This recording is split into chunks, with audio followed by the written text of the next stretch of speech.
How grateful are you this Christmas? Hello, I'm Coach Lance Meyer of GRAS Ministries, a partner ministry with a City for God. Yes, I was blessed to be at Lambeau last night. Tough loss. Do have a couple comments about that. But before I do that, I want to share a little bit from Romans 12, verse 12, very applicable to the Packer game last night and life here in 2025, almost 2026. It says, be joyful in hope, patient in affliction, faithful in prayer. Romans 12:12. At 12:48 last night, as I rolled back from Lambeau, I got to hear an interview of number 2, the second quarterback for the Green Bay Packers, and QB number 2, appropriately wearing number 2. That guy has a number 2 spirit.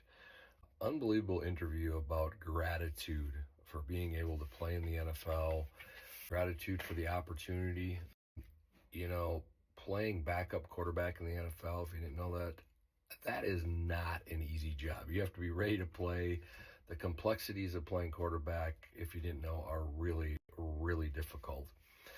And to be honest, I got to sit and watch that guy play last night. He was unbelievably good. Everything you would want from a backup quarterback or even a starting quarterback, he demonstrated last night, even in the Packers' loss.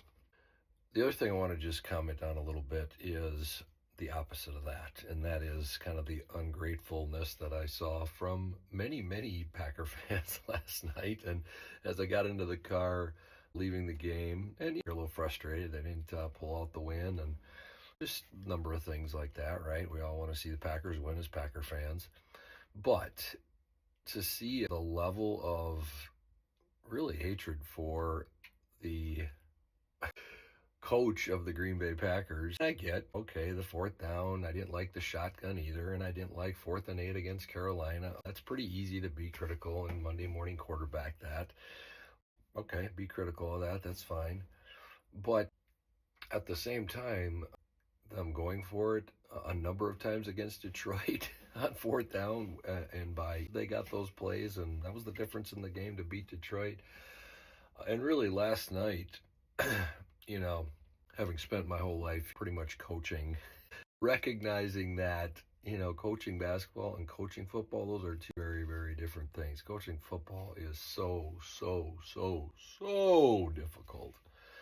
And there's so many variables, and it's just insane. But I did not, as the Monday morning quarterback, let's hand the ball off. I'm thinking hand the ball off to number 8 on 1st down, right, to start the game after Baltimore goes down the field and keeps the ball for 8 minutes, scores a touchdown, you're down 7-0. You know what I'm not doing? I'm not going to take my number 2 quarterback and have him throw a long bomb to number 87 who just messed up the last game.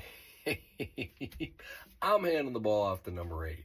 But apparently our dumb coach threw the ball to number 87. They got a big play. And then I'm thinking, well, let's just get a couple more yards here, keep this thing going. I'm not going to throw the ball to number 9 over the top of a coverage in between the 2 defensive backs to throw a touchdown to number 9. But that's what our dumb coach did.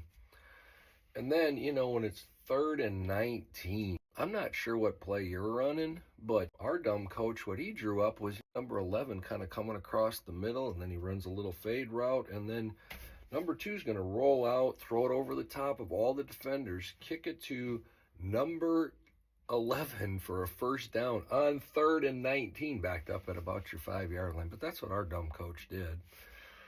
And then on 1st and 17, can you believe the play call here? We're going to run a little flex screen to number 9, who, since the Vikings game, his rookie year, has not dropped a pass after giving up the first play of the touchdown when LaFleur called that stupid play where they're going to throw a long bomb and hit a guy who's wide open, catch it, throws it right in his hands. And he hasn't dropped the pass since then that I've seen. I don't know, maybe he has, but that dude has been incredible. He drops the pass on 1st and 17 on the little screen play. That's dumb by the player, but I think it was actually a pretty good play call. And then it's 2nd and 17, and what do you get 2 plays later and you're 1st down because Reed 11 runs that little cut screen over the middle there, and then they throw it over to 9 again, and this time he catches it and gets a big 20-yard gain. But that's what our dumb coach does in those situations when it's 1st and 17 and 3rd and 19. I could probably go on and on about how incredible number 2 played last night. I get some frustration with the coaching staff in Green Bay, but they're a lot better than you think, and I'm just going to share Romans 12 one more time. Be joyful in hope, patient in affliction, faithful in prayer. God bless you today. Be grateful for each and every opportunity, like Malik Lewis, number 2 for the Green Bay Packers.